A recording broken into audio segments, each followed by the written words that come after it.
Hello and welcome to NJBIZ Conversations. I'm your host, Jeff Kanige. My guests today are Brendan Heegan and Tom Behnke. Brendan is the founder and CEO of Boxzooka, which is an e-commerce fulfillment technology company, and Tom is Senior Vice President of Sales and Marketing and Advisor. Both of you guys, I'm told, have a lot of experience in the logistics business, so I'm glad to talk to you today. Thank you for joining. Thanks for having us.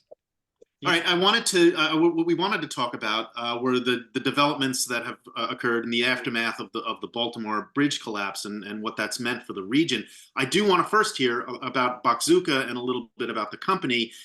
Either one of you can tell me a little bit about what our viewers need to know about Boxzooka and where it's been and where it's going. Brendan, why don't you start? All right, since you're the founder. I started the company about 10 years ago this year. Had an extensive background in parcel transportation and fulfillment. And when I embarked on this journey, I wanted to replicate. I had the opportunity to be in a lot of fulfillment providers' walls over my career, and I wanted to replicate everything I saw really good out there and fill in the gaps on everything really poorly done out there. And there was a lot, and that's what we set out to do. And I think that's exactly what we did here. We did it primarily through probably three areas of focus, and one is on our client success and just being the best partners we possibly can, and having extremely high coverage of client success managers, which we call our customer service people here, as a true extensions of our brand's business, real advocates for the business, and really flexible and proprietary and very flexible and nimble IT. We run on our own platform, and we have metrics-driven operations that just totally excel every day for our clients and what we should be doing for them. Okay. And Tom, before we started, you were talking to me a little bit about your background and how you became involved in the company. Can you just share that with us? Yeah, happy to, and thanks for having us. So been in e-commerce fulfillment most of my career, and it's really been a great business and a great marketplace. You know, e-commerce has been so consistently growing over the years, right? It's somewhere between 12 and 15% per year, recession proof. And look at what happened during the lockdowns, right? People depended on e-commerce even more, and everybody got creative even about having online meetings versus going into the office. Well, e-commerce has been a beautiful playground for all of those activities, but it's also really important. It's a major part of the economy generally. And Boxzooka fills a nice role in filling for custom brands, for high-touch brands that are maybe looking to differentiate a little bit and have high-end service. That's where Boxzooka plays. And we also have fun. We've built a great company, good culture. Brendan started it trying to build something that is the best, and we're committed to that. So not trying to be the biggest, but trying to fulfill for our clients' needs every day. And it's going great. Okay. Well, e-commerce certainly a big part of New Jersey's economy. Especially, as you say, even before the pandemic, it was a growing area, and the pandemic just sort of kicked it into high gear. I should have mentioned at the top that Boxzooka was founded in Secaucus, so there's the New Jersey connection. Okay, so let's talk about the Francis Scott Key Bridge collapse. The folks around here are sort of have been through a lot of supply chain disruptions and logistics disruptions over the years. Where does this one rate for a disruption-weary region? How does this rate in terms of the pandemic, war in Europe, all the other things that have happened that have caused a lot of stress for those of us here in this region? I don't want to discount the pain that it places on Baltimore, which is my hometown, by the way. No. I don't want to discount at all the gravity of the situation locally with traffic and the lives that were lost and just the disruption that it causes in our community there. But from a port perspective and such, on a scale from 1 to 10, the Red Sea being a 7 or an 8 or something, I would put this like a 3. Oh, okay. All right. So, and again, that was the next question I was going to ask. I think that this, obviously, for Baltimore, this is a major occurrence. Yes. Yeah. Oh, yeah. For the city, for the Baltimore port, yes, it's a major Okay. occurrence. All right. But we're blessed on the East Coast with having half a dozen other ports that are within a short sail of Baltimore, and the ability to divert a lot of the freight at minimal cost to the carriers and the clients of the carriers, the people who own or who are renting those containers. That those costs are minimal. But to the Okay. Baltimore community, it's horrible. Okay. Now, how does that work? That you say, well, it's easy for them or they can be rerouted. These shipments can be diverted. Is that how difficult is that to accomplish? I mean, if something is headed to Baltimore and suddenly it can't go to Baltimore, can it just as easily come to, say, the port of New York and New Jersey or someplace else? Yeah, what's going to come at a higher cost and a longer wait time. Okay. But New Jersey and Norfolk and the other ports that are in the air, Charleston, they can take the additional volume in while this is happening. It's not like the ships need to stay out there anchored for weeks or whatever it is it's going to take to Right. have the tunnel cleared out. But all of that's is going to come at a higher cost and a longer lead time until service is restored. Okay. Now, I read that a lot of what goes through Baltimore are cars, new cars. That it's one of the bigger ports for importing cars. Has that been the biggest disruption, the industry that's felt the biggest disruption, or are there others that are also feeling it? As I understand it, it is mostly cars. I have Okay. a personal friend who has a bird seed sterilization business in Baltimore, and they lost all their business for a temporary period of time, and all that sterilization is going to other cities that have that same type of equipment set up, and there's apparently very few that have that. Okay. So I think there's some niche, some other industries that are totally affected by it. And from a car perspective, I mean, you just might see an extra $300 or whatever on a sticker price or something. It's all going to get passed to the consumers. Okay. Well, I that's think the unfortunate, ports but I guess. I'm sorry. Go ahead. I'm sorry, the port, it's referred to roll on, roll off, right? So those containers that have cars, they roll them on, roll them off into trucks. And Baltimore's one of the biggest for that type of receiving.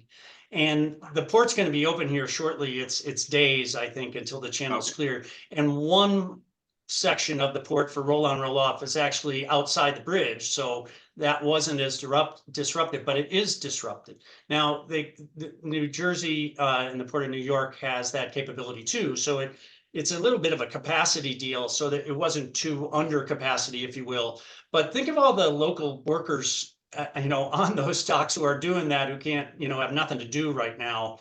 And Right. as Brendan brought up in his example too. So I think there's the local effect should not be underscored. And also the traffic pattern there across that bridge, which is hundreds of thousands of people every day and trucks every day Right. that now have to be rerouted. So additional costs there, additional logistics there, additional everything, disruption wise. And that's going to be for a year or two, right? The port might be open here in Right. weeks. The bridge, that's going to be a while. Yeah, and just how important was the bridge to the port? I mean, is because I know what the traffic patterns are like, for example, around the port of New York and New Jersey, and there I know where certain if there were a problem with a bridge or some other highway, was that bridge also important to the port? Did trucks and container trucks and all that use that bridge? Well, yeah, so that bridge connects the beltway. Right. A lot of major cities have a circle, highway around it, and the beltway is not connected anymore. It's Okay. unbuckled, and there's going to be massive disruption locally for years. Okay. Now, is there anything that e-commerce companies or retailers or anybody that's affected by the whatever, even if it's a relatively minor disruption, is there something that they should be doing, could be doing now to mitigate those effects? Or is it just a matter of paying the extra costs that it's going to take, and just waiting for your stuff to arrive? I think the latter is really Okay. where it's at. Okay. It's now In the wake of the pandemic and the war in Europe and all of the other disruptions, there was a lot of debate about how to avoid these kinds of things in the future. And there was some movement, I'm not sure how much movement, in that direction to try to do things to onshore production of various products. Has any of that helped at all in mitigating this disruption that you know of? I don't think that we've seen the effects of really too much onshoring, in the last 3.5 years. It really, I mean, that's we're still a long way from being able. A lot of policy needs to change internationally with regard to tariffs, and Right. we have an import de minimis value of $800 in the United States that anybody can ship in duty and tax free up to that dollar amount, and that needs to be changed, and we as consumers need to start paying proper duty and tax on imports, and then it needs to be made less cost effective to be outsourcing everything possible. Okay. No. Okay. Now, and aside from, say, making bridges better or not having big ships run into them, is there anything that policymakers should be doing in the wake of this accident to try to forestall the kinds of disruptions that you're talking about? Or is it just a continuation of what folks have been trying to do, again, since 2020?